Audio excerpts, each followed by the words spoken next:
Good morning, everyone. Good morning, everyone. It is of the hour 10:02, I believe. We are getting ready to start our King County Development Committee. Clerk, please call the roll. Berman. Ready? Here. Iqbal, Iqbal present. Kenyon. Linder. Davist. Mr. Davist. Caius, Williams, Williams present. Ford. Board President. Thank you. Or Mr. Tuppy. Deputy here. Okay. Okay, you have quorum. All right. Can I get a motion a second to move our minutes from January 17th of 2023? Berman. Iqbal seconds. Davis here, I was muted. All right. Any questions or comments about our minutes? Seeing none, please roll call vote. Berman, Doherty, Yes. Iqbal, Iqbal, yes. Kenyon, Yes. Linder, Linder, yes. Davist, Davis, yes. Caius, Yes. Williams, Williams, yes. Ford. Thank you. Motion passes. Moving on, our monthly financial reports, which I'm pretty sure somebody gonna tell us they're on file. All right, so moving on. Do we have any public comments? I think we have one in the audience. And one online. Any online?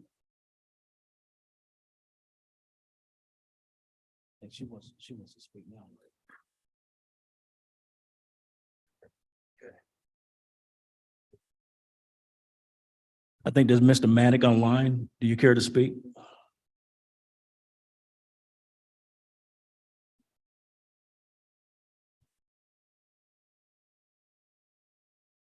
He is. Yeah, hey, this is Dave Monick. I'm just online in case there's any questions about our kind of permit question that'll come up later, but I don't have any public comments to leave the session. Thanks. All right, thank you. I believe he's online for Mill Creek, which is under subdivision. All right, okay. So you're just gonna wait until the subject comes up to, Yes. okay, yes. thank you. All right, Yeah, and that's only if you guys have questions. Otherwise, All we'll just be silent. all right, Thanks. sounds good. All right, moving on to our building and zoning division. Our building and zoning report. Good morning, Mark Van Kerkhoff. Good morning to you all and happy to report on two things of substantial news. One is later this week and into next week, our building permitting system will be cutting over to a new improved version of our building permit module, which will include a more user-friendly online portal for folks to submit applications to us.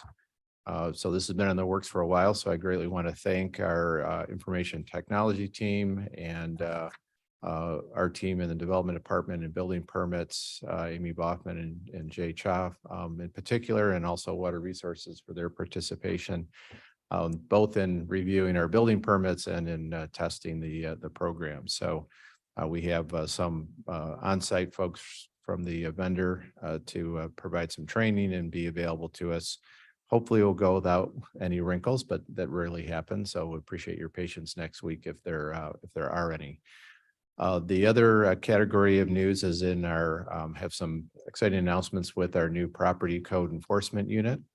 This new 3-member team was approved in the budget last year. We've been moving ahead with posting the 3 positions. Happy to announce this morning that we have 2 of the positions filled.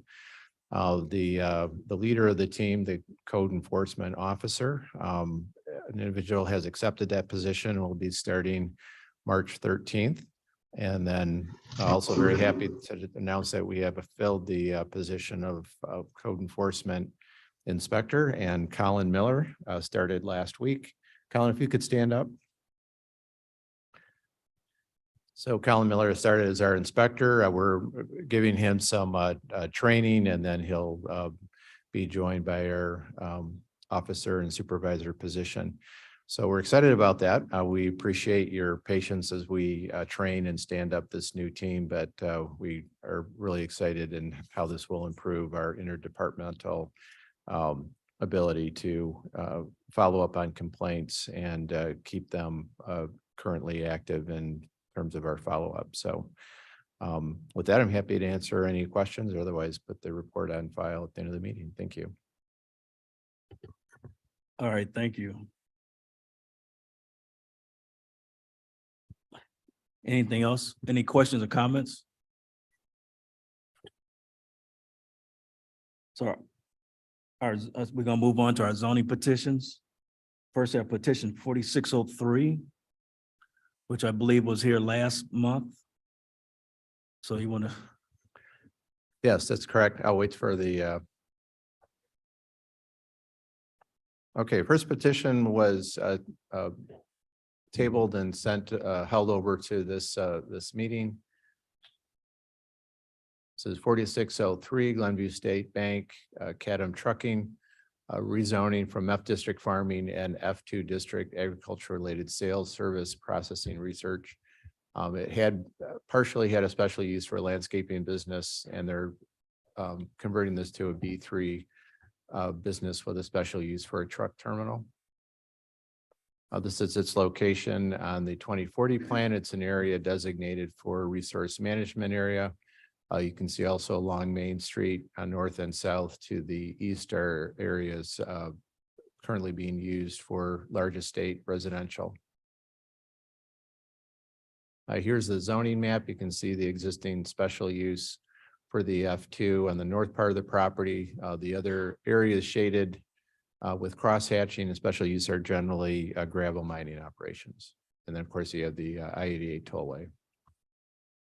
There's a close-up of the zoning map. Here's an aerial. You can see the areas around being used for gravel mining. And coming up closer, you can see the existing residential use on the south end of the property, and then residential uses to the east and the tollway to the west. This was their original plan that was submitted that you reviewed last month. It was tabled so that the petitioner could continue to work on plans, and then there's some additional information discovered by Water Resources that Jody Welnick will cover in this presentation. There's an aerial of the existing F2 special use as it was developed. I will note, you can see some of the landscaping in the berm to the east side. That's part of the enhancements being proposed or improved upon by the current petitioner. And there's a view from the south. This is an updated rendering of the berm. I'll let the petitioner address that, but they've got some more specifics on how they are going to use improve the landscaping and screening on the existing berm that the previous property owner had not completed to the satisfaction of adjacent property owners. Here's the updated site plan. A lot of it has to do with some of Water Resources comments in addition to the landscaping improvements. So I'll let Jody Welnick comment on some of those. Here's a close-up of the north part. There's more attention again to that berm on the east side, and then some to do with the impervious areas and water resource features.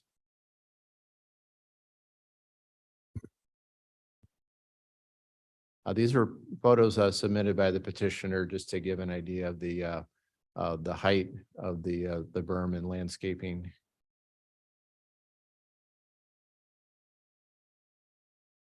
And I will turn it over to Jody Welnick. Thank you. I'm going to skip forward here. We have a separate PowerPoint in the packet. We appreciate the Development Committee tabling this from last month so we could do some additional research and have some detailed discussions with the petitioner's engineer and their attorney. I'm going to go into a little bit more detail than we would normally do for a petition like this because it is kind of a unique site and I want to make sure that the development committee has a full understanding. So we were able to find the original site development plans from 2003 for Dam Guard landscaping and noted that with the as-built plans as well as the engineering plans that the site had really been designed around an infiltration-based stormwater system. I've highlighted in the red clouds where those facilities exist. There's an infiltration stormwater basin on the left-hand side. You see at the bottom right, the infiltration trench. And then there's a bioswale that runs along on the print on the right upper side. And so we wanted to make sure we identified these features for the development committee to make sure everybody was aware that really the stormwater from the Dam Guard landscaping site was intended to be infiltrated into the ground. As we know, this is a highly permeable gravel area that we're dealing with. Looking at the 2022 air photo, at the time that the Dam Guard landscaping vacated the site, it was in compliance with the 2002 Kane County Stormwater Ordinance under which it was permitted in 2003. So in 2019, we did update the Kane County Stormwater Ordinance to meet really today's standards for water quality. Our original stormwater ordinance did not have many water quality aspects and was basically looking at the volume and the rate of which the stormwater was leaving the site. So with the update, we added criteria that requires any petitioner coming in for a stormwater permit to go through and identify any pollutants of concern on their site, and then they need to meet the requirements of the ordinance and the technical manual. Specifically, we added into that 2019 revision areas where infiltration practices are prohibited. And this is specifically on sites with fuel storage and rapidly infiltrating soils. This site does fall into that category where infiltration is not allowed. Specifically, I wanted to drill down a little bit further. This is our aquifer sensitivity map. This is one of the reasons that we do have those provisions in the 2019 revision of the stormwater ordinance, and you'll see the area circled in red on the lower left is the site, and that is an area that is highly probable for contamination of our shallow aquifer systems. So this is what's triggered in the ordinance and then ties back into this map that shows we do have a concern with potential contamination of our aquifer system. And because of that, I also pulled the residential wells in the vicinity of the site. And we do see that many of those wells are less than 200 feet deep. They are using that quarry gravel area for their water supply. And so it is key for us to make sure that we're protecting that supply. Based on those discussions with the petitioner and their engineer, we feel that they are fully aware of these requirements and the restrictions on this site. We have added some revised conditions based on this additional information to make sure that we're reflecting the fact that they need to address the pollutants of concern, which would be the oils, greases, and fuel storage that will be on the site. They're not allowed to use the infiltration practices, and they'll need to pay a fee in lieu for the volume-based section of the ordinance, and they'll need to address and treat those pollutants of concern on the site. So based on our revised conditions, we have no objections to moving forward with this petition. All right. Before we move on, can we get a motion a second on this? I would move it. Second. All right. All right. Any questions or comments? Mr. Chair, Go ahead. this is Caius. Could you explain a little bit more about the best management practices for the pollutants rather than the infiltration? Yes, basically you're treating for those hydrocarbons that are potentially going to be on site. And so there's a mechanical separator that can be installed. So you would need to collect the water that's falling on any areas where the trucks themselves are sitting or where that fuel storage area is, and direct that water into a treatment unit. And then from there, it can't go through any of the infiltration practices on site. So it would have to come out to a positive discharge into the right of way of Main Street. Into a stormwater, into a ditch, an open ditch. an open ditch? Yep. Where So- it would not infiltrate then? Correct. And so there are requirements within the technical manual of the percent removal of those hydrocarbons. And so we'll need to make sure that they submit the appropriate cut sheets for whatever they're proposing to remove the hydrocarbons and that it meets the technical manual. And the hydrocarbons are then sucked up and Yes. Yep. disposed of There'll be a appropriately? maintenance plan. They'll have to have somebody come in and remove those hydrocarbons Thank you. that are collected. Thought I saw another hand up. Yeah, Doherty. Go ahead, Gordy. Doherty. Go ahead. Yeah, the map says that the existing berm is 6 to 8 feet with adding growth to increase it to 12 feet on the east side of the property.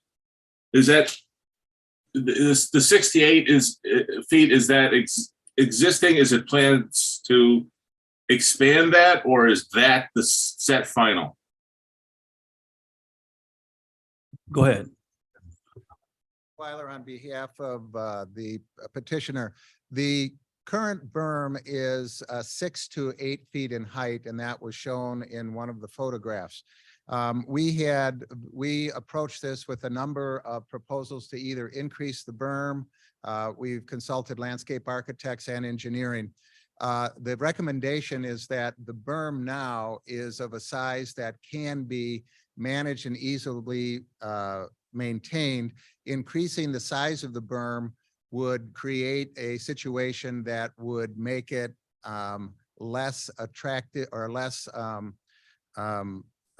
effective for plantings. The plantings now, some of them are very, very well established. So we have been advised against increasing the size of the berm because as the size of the berm goes up, the base must go out, and that causes watershed problems and problems with the plantings, also with maintenance. So the plan is to where the 12 feet comes in is that the berm would be planted with vegetation that would, including the height of the berm and the height of the plants, would create an immediate screen of 12 feet. The height of the highest vehicle that would be on the property would be the tractors, which are 11 feet in height. So the initial plantings, some of the plantings are existing and that they do reach that height. But anywhere where if you look at the existing berm, and this is the planting design, which has the screening would be coniferous trees, but they would also be interspersed with deciduous trees that would, give it the seasonal appeal. We also want this to be a well-maintained berm. I think that mowing this is an important, keeping it mowed. We don't want this to be, to grow up with rogue vegetation. So we want it to be able to be mowed. And so if you increase the size of the berm, that would make it impossible to mow and also very, very difficult to plant. So, we did speak to the landscape architects about that. And so what we would also do is that there, to the north of the berm is a flat area that is not entirely screened. That planting plan with 12-foot trees would also be included to the north of the berm. And then there are some areas between on the northeast. If you could we put up the photograph of the aerial photographs of the property?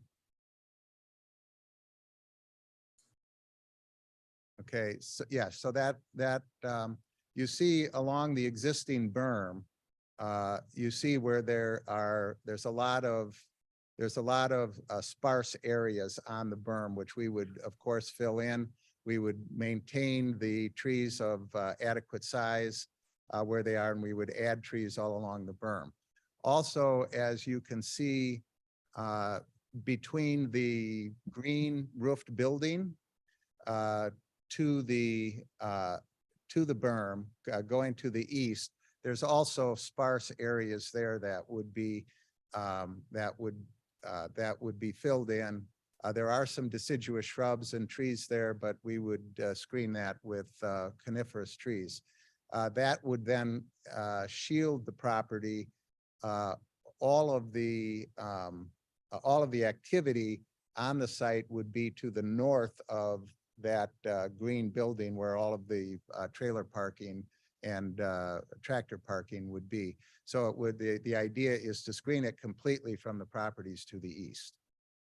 Right, and would that be mostly evergreen, so it's year round? Yeah, so it would be, yeah, the evergreen, if you look at the planting design, it would show the evergreens interspersed with deciduous trees, but the deciduous trees would be, there would be a screening with the deciduous trees. Is that With the coniferous trees. About 3 slides down or so? Yeah, You move those down? There. yeah, Right. right there. So you can see how those are, organized so that they do have an adequate screening. We had looked at other issues with regard to maybe fencing the berm, but the durability of that fence is questionable once it's up there, and the maintenance of the fence. So we were advised by the landscape architects, and also the neighbor indicated that her familiarity with the winds on the property would be tough for the fence. So that was eliminated. Increasing the size of the berm was also not recommended. And also to the north of the berm, there is a space that we would mask as well. Right. To those things. Thank you. All right, any other? Go ahead. This is Caius again. Hold They- on, Tap. Oh, sorry. Tap here, thank you. Did those changes satisfy the neighbors' issues or most of them? We have indicated to the neighbor is here and she can speak for herself. Okay. We understand that she has an objection to the use in and of itself. We will do our best to assuage her concerns to our ability. We did provide her with those plans. And she can speak to her satisfaction with those, but we have put a lot of work into finding what the best solution is. Thank you. And if you look at the picture that was up just before the one here, so you can see the size of the berm as it relates to the size of the, if you want to, the size of the individual. The one, if you go back to the one that you had before, which shows, so you can see there's a 6-foot man standing there at the highest end of the berm. And you can also see the vegetation that is already there. It's not on our property, but I mean, in addition to what's in the berm, there is vegetation on the neighboring land. So you can see what the vegetation is to the east. This is from the west looking to the east. Madam Chair, then Caius. Curious about the trees, the conifers. Are they going to be 10-foot tall trees that you're planting, 12-foot tall? No, they would be, if they're planted on the 8-foot section of the berm at the crest, they would be 4 feet. In addition to the berm, the trees would then be 4 feet. Of course, they would grow to much higher than that. But initially, the objective is to have a screen that, in addition to the height of the berm, the trees would reach a 12-foot height. And so if they're planted on the ground, they would be 12 feet. If they're planted on the berm, they would be the difference between the height of the berm and 12 feet. And how tall are those trees on maturity? Those trees would be 4 to 5 feet high. If you're putting. Maturity? At Pardon me? mature, this is, they're little trees. At maturity. At planting, At planting. at planting, they would be that high. And then I zoomed in on. 20 feet tall? Well, some of the trees existing Oh, are, no, I'm talking about your new plantings. I understand. that we would be planting. 4-foot tall trees. Would be 4 feet at the 8-foot level of the berm. They Gotcha. would be 6 feet at the 6 feet level of the berm, and they would be 12 feet on the ground. Totally understand all of Okay, that. good. My question was the 4-foot conifer trees, the Yes. pine trees, Yes. at maturity, how tall will they Oh, get? those trees would be in excess of 20 feet tall by the time that they're mature. So in time, there will be, I mean, in time, I Yes. don't know the growth rate, 6 inches a year, maybe 12 inches a year. I have no idea. In 10 years, there would be a substantial, a natural wall. Yes, yes, and they would grow in height and in circumference. Absolutely, And that's why they'd be staggered a little bit to accommodate the circumference growth. correct. Thank you. Chris? Is there a long-term maintenance requirement for these, like when they die? Because the fence is not gonna die, but the trees occasionally pass on. So- Right, right. One of the things that we were the fastest growth trees are arborvitaes. Mhm. But the landscape architect said, if you want to feed the deer, plant arborvitaes. Yeah. So there are, there's pests, there's insects, there's just failure to thrive issues, but yeah, we would need to maintain that and we would undertake. That's to the ma- question. Is there any clause or any, I mean, I'm sure they're gonna be great neighbors, but in 10 years, we want to make sure that they maintain the trees for the, Yeah, well, that's, so that's our. but there's no official requirement to do that. Mr. Ranger. Go ahead. Sure. So historically with special uses and petitions where the conditions and guarantees include a landscaping plan and landscape requirement, if those are either not installed in a timely manner or they're installed, but they die off and are no longer effective, then we typically enforce that as one of the enforceable conditions of the zoning. It's enforceable. Right, we would try to maintain it so that it Sure. doesn't get ahead of us, so. Okay, and then, I don't know if there's any other questions, but I'd like to address this, a couple of things. One is, Jody had, demonstrated to us, a number of ways in which we can comply with, the stormwater ordinance. We understand, the difference between, the ordinance under which the current development was installed and what the current requirements, requirements of the 2019 ordinance require. And we've been given some examples of how that can be complied with, and we're working with our engineers and our staff to see what the best way of complying with that. And we do, have to abate just in our own facility. We do have to capture oils and stuff in the maintenance facilities through triple trap systems. So we're familiar with the idea that those things have to be maintained. Also, I was a little surprised that anybody here was surprised that we plan to put trucks on the property. And I didn't want to speak to it because I was scratching my head as to wondering what about our petition was deficient. And I do see that in our original business plan that we had submitted, it did refer to the fact that we have 25 trucks that we intended to move onto the property. So if there was any confusion about that, I apologize, because it always had been our intent to move those 25 tractors. And then to also grow that fleet is one of the reasons we're moving. Also, there was a question about employment last time. CADM currently employs 39 individuals, 19 of whom are Kane County residents. The weekly average payroll is $100,000, and the annual payroll is $5.2 million. So as an economic engine with regard to this operation, we do think that we're contributing to the employment in the area, which we believe is a condition of how this zoning was established. It's an enterprise area. All right. Any other questions or comments? All right, seeing none, I believe that the recommendation from staff has been kind of met. What?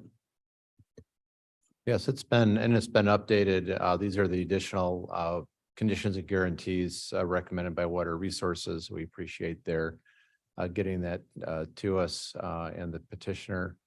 And then from last month, the original requested stipulations, as well as from KDOT and staff recommendation.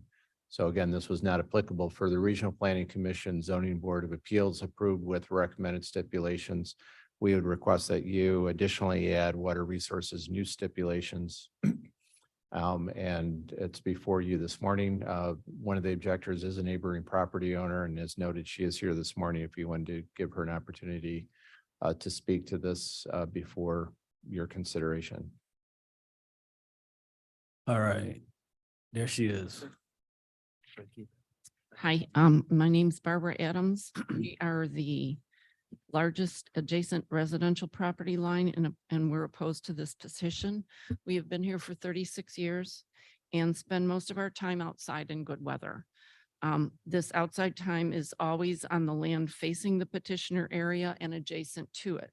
We are in no position to move, but if and when we had to, we feel this new zoning would negatively affect our property value. We feel this B3 zoning and especially the special use is not in keeping with the 2040 plan map on the county website. The map on the finding of fact sheet for this petition, the number 4 and for special use, number 4 says the 2040 plan identifies the use of this property to be commerce employment. The trend of development in the area is consistent with this plan. I'm not an expert, but I studied the map that's online and all the adjacent properties that I could see are resource management, which is the quarries, countryside estate residential, which is us and a number of other areas, and rural residential. And I didn't see anything for commerce and employment that would make this B3 zoning go with this plan. We're also opposed to the added noise and pollution, which Cadam's plan for tripling their dual exhaust trucks would be 6 times the noise and pollution we've had to deal with the current dam guard landscaping contractors. And also we have concern for noise of the long haul trucks coming in at all hours of the night, especially in summer when we have our windows open. Our bedroom is in the back of the house. I understand our house is a long way, apparently a long way from this property, but we hear everything. And a lot of it isn't just about the house, it's about the land. This is our land we've tried to protect for 36 years. Another concern is Cadam is certified for hazardous material hauling. And this is a great concern for us, if nothing else, than for where the trucks are cleaned and the runoff into our water table, which the committee has. I've listened, you've talked about the water stuff that is foreign to me, but I get that you're trying to protect it. But hazardous material wasn't mentioned in this, and that's a great concern to us. On the diagrams that were presented that I have trouble seeing of their property plan, that's not the aerial. Their legend over here indicates something I can't tell of where it's supposed to be concrete and asphalt, because I do think I remembered from the meeting last month that someone mentioned that because of our soil permeability, that you were thinking a solid surface would be more applicable. And I don't see it on here at all. I see a lot of gravel. So I don't know if I just can't see it because it's small, but that made a lot of sense to me because again, we're trying to protect our water table also.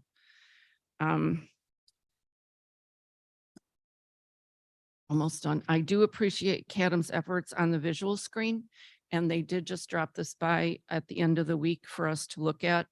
And I do appreciate everything they've said. But again, what he says is the size will be a 12-foot screen immediately. I would like to see that documented. as such, because with the last owners, we spent 3 years just trying to get them to build the berm, and then they planted things that weren't useful for many, many years because they were too small. And then they're still not adequate. So I do appreciate their efforts. And the plan for mowing, I would like to see the maintenance plan in writing.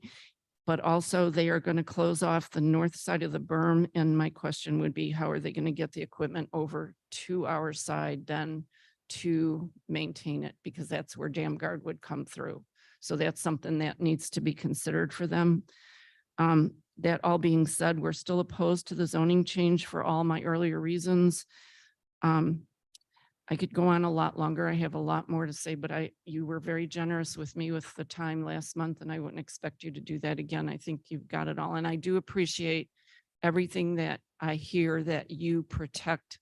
You're trying to protect things as best you could. And I really appreciate that. I had no idea that what you guys did. So I do appreciate that, especially as an adjacent neighbor. So thank you for your attention.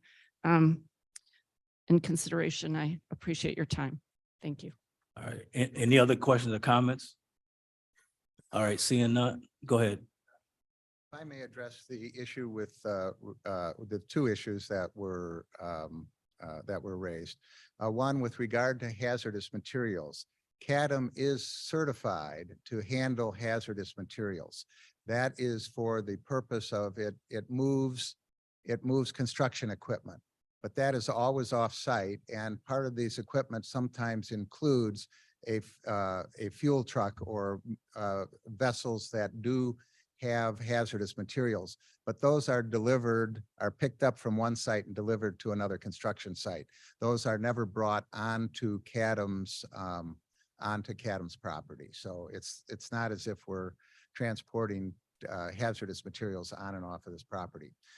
Additionally, with regard to the reason that there's no hard surfaces indicated there is that's going to be part of the submission for the engineering that we're going to need to satisfy the county staff with regard to the compliance. One of the matters that was indicated would be to have a paved surface along the area where we're a strip along the area where we're parking tractors. We're considering how that is going to be done, but that's engineering that is in the permitting process and is not meant to be shown on the site plan necessarily. So that would be all part of the permitting process that we would have to come in. And so it's kind of a chicken and an egg. You don't want to do the engineering unless you know you can use the property. But we are agreeing to the condition of complying with the ordinances that would require whatever surfaces need to be applied. All right, any other questions or comments? Seeing none, can we have a roll call vote? Oh, hold on. You got to use your mic so we can. Berman, on the picture, I didn't know where the home was we're talking about, close to the property, the adjacent home. Can we see that again? Yeah, it's on the north, I believe that's. Where north. is that? If you see on that. Okay. Yeah, the previous picture, I think, is well, yeah, you can see it here. Oh, that's the So, home up Yeah, there. we measured that at from the property line as being from the berm, 668 feet All right. from the berm. Okay. Okay. All right. Thank you. All right, Thank you. any other questions or comments? All right, seeing none, clerk, can we have a roll call vote? Berman, yes. Doherty, Yes. Iqbal, Iqbal, yes. Kenyon, Yes. Linder, Linder, yes. Davist. Mr. Davist. Caius, Yes. Williams, Williams, yes. Ford. Ford, yes. Passes. All right, motion passes. All right, next we have petition 4598.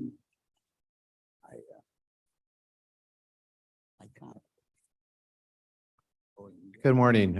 This was also tabled from last month, and the petitioner has again requested for this to be tabled to next month. They had, are retaining a more professional to assist them with their site design to be responsive to neighboring property owners in the village of Montgomery. Motion to table, Williams. All right, can we get a second? Second Berman. Roll call vote, please. Berman, Berman, yes. Doherty, Doherty, yes. Iqbal, Iqbal, yes. Kenyon, Yes. Linder, Linder, yes. Davis, Caius, Guys, yes. Williams, Williams, yes. Ford. Ford, yes. Tabled. All right, moving on, for our planning and special projects from our planning division staff report. Good morning. This is my last item this morning. This is the monthly summary of the work of our planning division team, who mostly report to other committees, but I'd be happy to answer any questions that you might have. Otherwise, to put it on file at the end of the meeting. All right. Any questions, comments? All right, moving on. We have our subdivisions, Mill Creek, Nice tree. with the pool setback. Good morning. I'm And- Deanne Orlick with Water Resources. As part of the plat officer's job, Jody Wolnick is our plat officer. Water Resources also manages the subdivision ordinance as well as the land cash ordinance. Subdivision ordinance, occasionally we have issues that is going to be presented to you today where someone needs an adjustment to some sort of requirement that's either within a PUD or within the subdivision plat that they need to have addressed in order for them to do some sort of improvement. This happens from time to time as subdivisions can be very old and perhaps conditions have changed, and or maybe there's a restrictive feature to the property that requires some sort of adjustment or variance. So the first one we have for you today is Mill Creek. In Mill Creek, the standard setback for a swimming pool is 20 feet. The standard setback for the pool and the deck or the decking that goes around the pool is 10 feet from the rear yard. You can see here on a location map, we're over off of Matheson Lane. And you can see that the particular property that's in front of you today backs up to open space, detention pond on one of the golf courses. This is a little bit of a close-up aerial of the parcel that's in question. And you can see the golf cart path is right adjacent to the rear yard of this particular residence. This is a schematic of what the proposed pool and decking will look like. The pool, as opposed to being 20 feet, they're requesting that be reduced down to 12 feet, 7 inches from the rear property line. And the deck in a similar fashion is being requested to be reduced to 8 foot 6 inches from the required 10 feet. The technical staff has reviewed the request. We find that the adjustment will not increase the overall density of the PUD. It does not decrease the open space, and there's no physical impact to the surrounding lots. All of the adjacent neighbors within 200 feet were modified, as well as any jurisdictions that service this particular residence, and the technical staff recommends approval. Can I get a motion a second? Kenyon would move to approve. Second, Linder. 8-Ball seconds it. Any questions or comments? Go ahead. Can I just get a little more clarification? The Sure. pool's going to go to the right-hand side of the existing house north of the property that already has a pool. Yes, it does. So it's actually the right-hand side of the lot that is being affected, that we're asking to modify, not the closer to the neighbor. Correct. Which There's a one's up? golf cart path along here. This is the open space. So the pool would be set into here. And in fact, it would be very close to the neighbor that is to the south, who has also, I believe, obtained a variance for their pool My setback. second question was that Oh, the other pool has Yes. already 'cause has it- a variance, yes. because they look like they're north-south parallel back. It out. will Okay. literally look like that one is probably done. All right, thank you. All right, go ahead. Mr. Chair, thank you. I think this works here because it backs up to open space. Yeah. William speaking. But I'm not so sure it would be a great idea for interior lots in Mill Creek, and I'm wondering if we're setting a precedent for interior lots within Mill Creek coming and asking for the same setback. Would it be more prudent to amend the overall Mill Creek PUD to allow for a varied setback when there's open space behind it, golf course, forest preserve, park district property? Yeah, maybe it's something we consider doing down the road. I don't have a problem with this particular development today, but I think, you know, living in Mill Creek for many years, I know that someone's going to say, hey, they did it, why can't I? And then we're going to have this conversation. We have had interior lots come in for a reduction of that 20-foot rear yard setback. The closest we've gotten is going down to 15 feet. And in those cases, I actually received letters from all the surrounding neighbors that they had no objections to that 15 feet. We certainly can review the 20-foot setback that's actually created through the PUD by Shodine. So if it becomes, it was when the subdivision was originally done, it was a 30-foot setback for pools. And we discovered that we were having massive amounts of variance requests because nobody could fit a pool within the parcel. So Shodine came back and requested that they adjust the PUD so that it would be a 20-foot setback. Okay, thank you. All right, any other questions or comments? None online? All right, seeing none. I think this works. It might be a little tough if these were additions other than patios and pools. So seeing none, clerk, roll call vote. Berman, Berman, yeah. Doherty. Mr. Doherty. Iqbal, Iqbal, yes. Kenyon, Yes. Linder, Linder, yes. Davist. Caius, Guys, yes. Williams, Williams, yes. Ford. Ford, yes. All right, motion passes. Moving on, our land cash report. Thank you. 2022. Another vehicle that the plat officer is in charge of is our land cash ordinance. In 2021, we rewrote the ordinance so that it was simplified and created less burden on the county to maintain monies that belong to schools and or parks. So as an annual record, we prepare a report that basically shows how many land cash obligations were met through our building permit process. In case of this year, there was only 3, and how many were met through the subdivision process. So we ask that you place this report on file. All right, any questions or comments? All right, seeing none, moving on to our environmental and resources, water resources. We have an ordinance proposing establishment of the Boyer Road Special Service Area. Thank you. A little bit of background for new committee members. Our department establishes 2 different types of special service areas. The first type of special service area is established as a backup mechanism for new subdivisions to make sure the HOA is maintaining their storm drainage infrastructure within the subdivision. To date, we have about 40 of those, and we've never levied on any of those, which is telling you that our HOAs are doing their best to keep their storm drainage within their new subdivision maintained. About 10 years ago, we did look at the process of establishing special service areas for our cost share drainage program.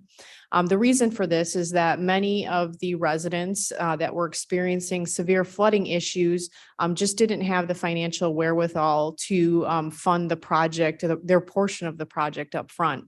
By establishing an SSA over the area that's benefited from our cost share drainage projects, not only gives them the ability to finance those projects over a 10-year period, but it also allows for long-term maintenance of those projects into the future, which is a key element that we're missing in many of our unincorporated subdivision areas.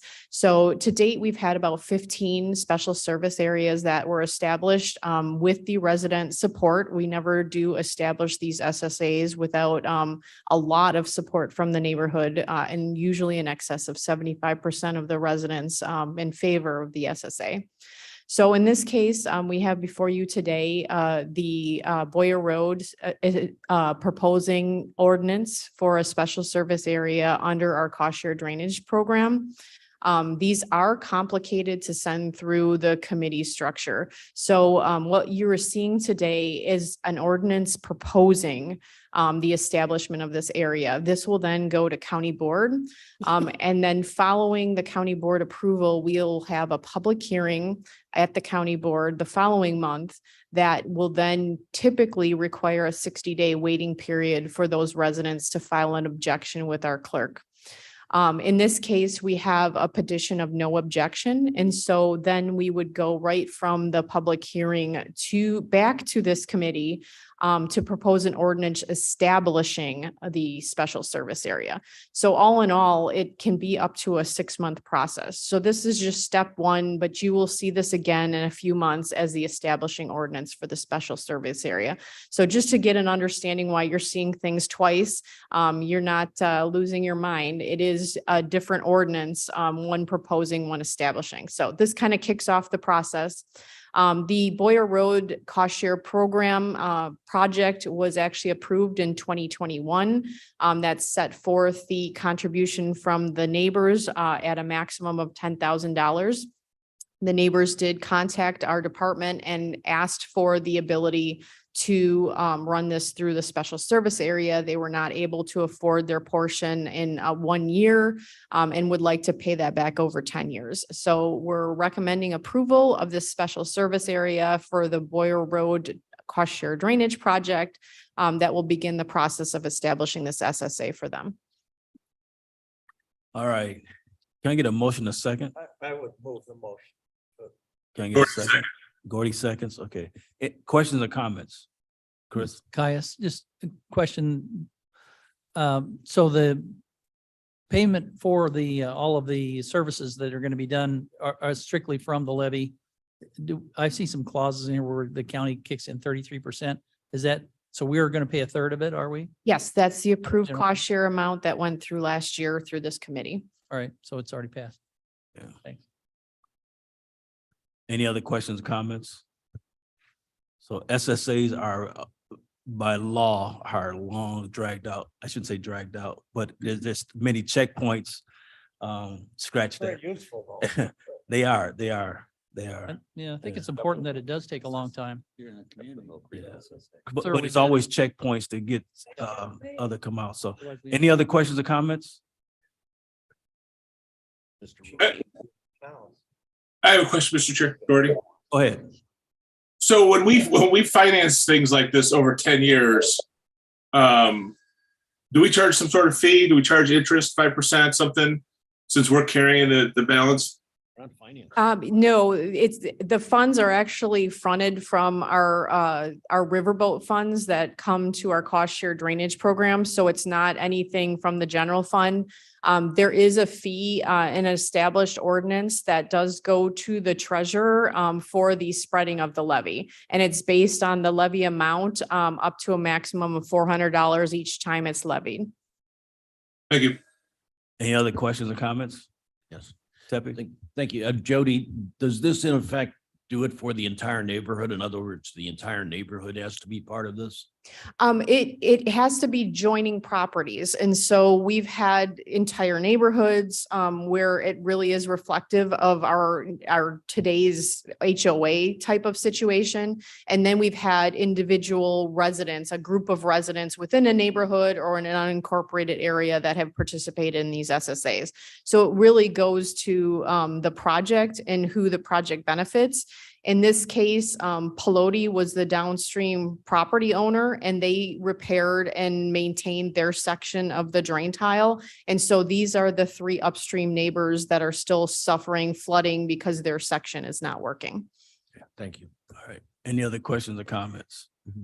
Seeing none. Clerk, please call the roll. Berman, yes. Doherty, Doherty, yes. Iqbal, Iqbal, yes. Kenyon, Yes. Linder, Yes. Davist, Caius, Caius, yes. Williams, Williams, yes. Ford. Ford, yes. Passes. Motion passes. All right, moving on to our Office of Community Reinvestments. We have 3 resolutions.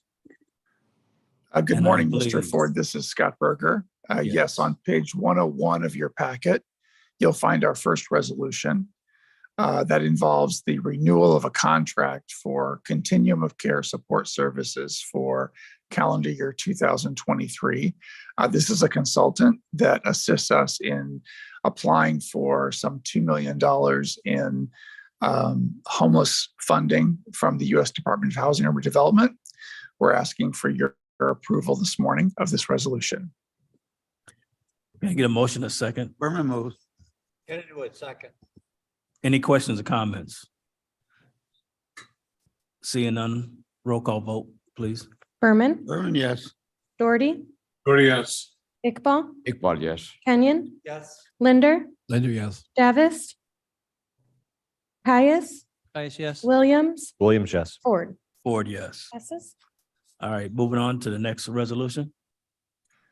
Yes, thank you. Our second resolution involves amending our housing and community development consolidated plan to accommodate just shy of $4 million in home funds that are coming to our Kane Elgin Home Consortium to address housing needs in the area of homeless individuals that need assistance in securing housing. Can I get a motion a second? Kenyon would move this motion. Second. 5 seconds. Any questions or comments? Seeing none, roll call vote, please. Berman, Berman, yes. Doherty, Doherty, yes. Iqbal, Iqbal, yes. Kenyon, Yes. Linder, Linder, yes. Davis, Caius, Yes. Williams, Williams, yes. Ford. Ford, yes. Passes. All right. Thank you. Resolution C. Our final resolution involves adopting a fiscal year 2023 budget for the Emergency Rental Assistance Program. This is actually the second allocation of funding that has come to us from the Treasury Department. We anticipate this program will wrap up roughly a year from now. And at this time, we're asking for you to adopt a resolution amending the budget to accommodate the financial activity that will occur this fiscal year. All right, Kenyon would got a move motion? this. Linder, second. All right, got a motion a second. Questions and comments? Mr. Chair, Go ahead. who will be administering this program? My office. Thank you. Doherty. Go ahead. Scott, could you just explain this a little bit further as to what's happening? What's happening is we are intending to stand up a emergency rental assistance program to utilize the remaining roughly $7 million in funding that's available under this allocation. And that's over this year, 2 years? Roughly a year and a half. Okay. Any other questions or comments? Seeing none, roll call vote, please. Berman, Berman, yes. Doherty, Doherty, yes. Iqbal, Iqbal, yes. Kenyon, Yes. Linder, Linder, yes. Davis, Caius, Yes. Williams, Williams, yes. Ford. Ford, yes. Passes. All right, moving on. I don't think we have any new business. Go ahead. Mr. Chairman, I briefly discussed with you about the inspection for plumbing and electrical. As we have it, the county doesn't have electrical inspectors or plumbing inspectors. And we accept the certification by the homeowner from the person who actually did the work and not an independent inspection. So in this regard, I have spoken with Director Mark and Jody to see if this is a viable thing. I think the cities have it, other counties have it, but we don't have it. And I think plumbing is kind of a thing that it is becoming more sophisticated than it used to be. Electrical the same way. Now people are using 220 volt for the electrical vehicles. So we need more, more care. I would like Mark or Jody to speak about it if there's any viability into it. All right, what I'll do is I'll talk to staff about Yeah. what the point of view is and see whether or not, how we can, take a look at this. Go ahead. We just hired 2 inspectors. I know that that is completed. Is this in addition to, this would be a specialist in plumbing and electric? So there'd be 2 additional staff members or consultants that we'd be bringing in? Or was this just would be one individual who would be certified to inspect both? I'm sorry, I quite couldn't make it out. We hired, who did we just hire? Yeah. Madam Chair? Building inspectors, we've never had them before. Oh, so we hired building inspectors, but they're not, That's what I'm asking. oh, okay. I don't know. So what I'd like to do is get a chance to talk to staff and see how we can cover this and I'll bring it back for next month, if you don't mind. That's great. Okay, Thank you. All right. Please do. All right. I just want to make one comment, part of new business, as we continue to talk about our Kane County Economic Development Initiative.